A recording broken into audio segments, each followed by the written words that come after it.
His prophet is the jail-keeper for all of those who deny Islam, so that he, Allah, can personally attend to our punishment.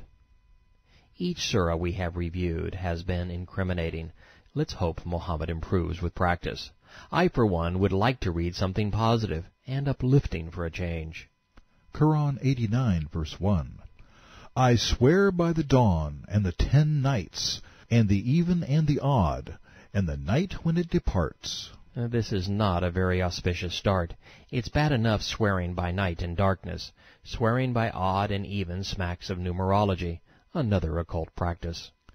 Quran 89, verse 5. There is surely another oath for a thinking man. And I hope the Islamic God finds it before he drives us crazy. Verse 6. Saw you not how your Lord dealt with Ad, possessors of lofty buildings, the likes of which were not produced in all the land? I'm reasonably sure the grandeur of Rome, the beauty of the Acropolis, the splendor of Ephesus, the temples of Karnak, the pyramids along the Nile, the metropolis that was Babylon, dwarfed the lofty buildings, the likes of which were not produced in all the land. For variety's sake, the God of the Quran should try truth occasionally. Quran 89, verse 9. And Thamud, who hewed out huge rocks in the valley, and with Pharaoh, who had the stakes to torture men, who terrorized the region and multiplied mischief. If this God is being honest about the Talmud, why haven't archaeologists unearthed any of their huge cut stones? And why isn't there any evidence of Pharaoh terrorizing his people or being corrupt? Muhammad returns to his favorite subject, providing a veritable smorgasbord of victims. It was so multicultural of him. Quran 89, verse 12. All made mischief, so your Lord poured on them the disaster of his torment, a scourge of diverse chastisements. I think we get the message. The Islamic God is a terrorist. Reading the Quran causes me to wonder why the media is so protective, even supportive of Islam. Page after page it chafes against the values liberals hold dear. How has the media overlooked the religion's preoccupation with hate speech? There has been no talk of tolerance or peaceful coexistence in these pages. Surah after surah has been about scourges, disasters, punishments. Sure, liberals tout diversity, but not when it defines the variety of torments.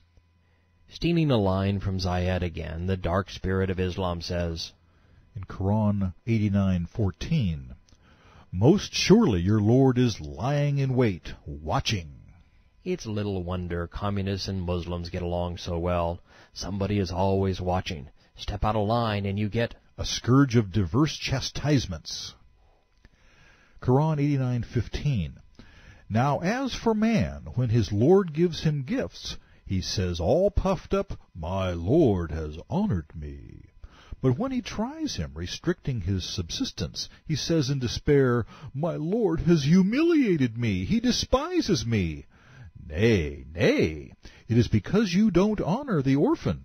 Gee, I wonder who that might be. Do you know an orphan who needs to be honored? And urge not the feeding of the poor, and you devour inheritance, all with greed, and you love wealth. If Muhammad wants us to believe these are God's words, he's going to have to be a little less transparent. His childhood is showing, as is his greed. He's afraid his kin will devour the wealth he covets, the income streams of the Kaaba Inc., before he can steal them. Quran 89, verse 21. Nay, when the earth is made to crumble, and the Lord comes, his angels rank upon rank, and hell is brought face to face, man will remember. But how will that avail him? For his chastisement will be such as no other can inflict. None punishes as he will punish. None can bind as he will bind. Allah is number one in chastisements, punishments, and imprisonments. At least he's good at something. Quran 89, verse 29. Enter then among my devotees, yea, enter into my paradise. I'll take a pass on that. Thanks anyway.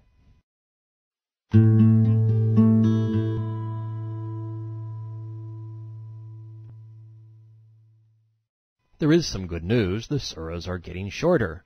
Madudi, our Quranic scholar, tells us, In the 90th surah, a vast subject has been compressed into a few brief sentences. It is the miracle of the Quran that a complete ideology of life, which could be explained in a thick volume, has been abridged most effectively in a brief sentence. Let's jump right in. Enough with the pain and punishment. We're about to find the meaning of life. Quran 90, verse 1. Nay, I swear by this city, and you shall be made free from obligation in this city. Islam is the most obligatory religion ever concocted. It's the antithesis of being free from obligation.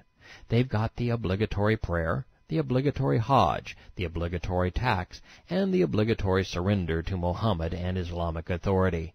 Islam itself means submission, and submission means that Muslims are obligated to surrender their freedom. What's more, Mecca was a motley collection of mud huts. It was no more a city than Muhammad was a prophet, or Allah was a god. Quran 90, verse 3. And the mystic ties of parent and child. This is getting worse, not better. Muhammad did more to destroy family ties than any religious leader in history. He told Muslims they must love him more than they loved their children. He tore families apart and sent sons off to murder their fathers. But in Islam's defense, another translation renders the verse senseless rather than contradictory. And by the begetter, and that which he begot. Quran 90, verse 4. Verily we have created man in toil and struggle to be in distress. Didn't we just read? In 87, verse 8. And we will make it easy for you to follow the simple path to the state of ease. Which one is true? Does he think that no one has power over him? He may say boastfully, Wealth I have squandered in abundance. While many are wealthy, and some have squandered. Few have bragged about squandering. So why, if this surah is the secret to life, the great miracle of the Quran, are we wasting our time with this? It's because Big Brother is watching. Quran 90, verse 7. Does he think that no one sees him? Have we not given him 2 eyes, a tongue, and 2 lips, and pointed out the 2 ways? Then, but he has made no haste on the steep path. And what will explain to you the steep path? It is freeing a neck, a slave. This pegs the hypocrite scale. Muhammad owned slaves. He forced tens of thousands of people into bondage so he could sell them to finance his military conquests. The Quran itself even brags about enslaving Jewish women and children. This odd phraseology is further evidence that Islam's prophet contrived this religion to lay claim to what he coveted, the custodianship of the Kaaba. Quran 90, verse 14. Give food in a day of hunger to the orphan with claims of relationship, an orphan near of kin, the indigent down in the dust. Muhammad was that orphan, the rarest of orphans, one with claims of relationship to something valuable. I'm amazed that something this transparent hasn't been exposed and discredited. It's so obvious. Muhammad is saying it as clearly as words allow. My family has squandered the wealth I covet. The path to my heaven lies in satisfying my cravings, giving me, the orphan with claims, everything I desire. 40 surahs, 1 rant. I'll make my family pay for the way they've treated me. Revenge made a religion. Quran 90, verse 17. Be of those who believe and exhort one another to perseverance and pity. Such are the companions of the right hand. Islam's prophet was always an exception to his own rules. He pitied no man. He attacked his clan's caravans, attacked their city. He attacked the Jews, expelled them from their homes, confiscated their property, tortured them, sold them into slavery.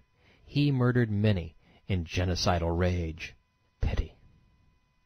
Quran 90, verse 19.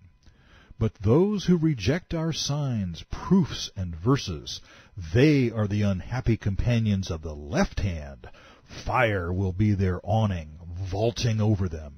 This is the perfect benediction to the magnificent miracle of the Quran.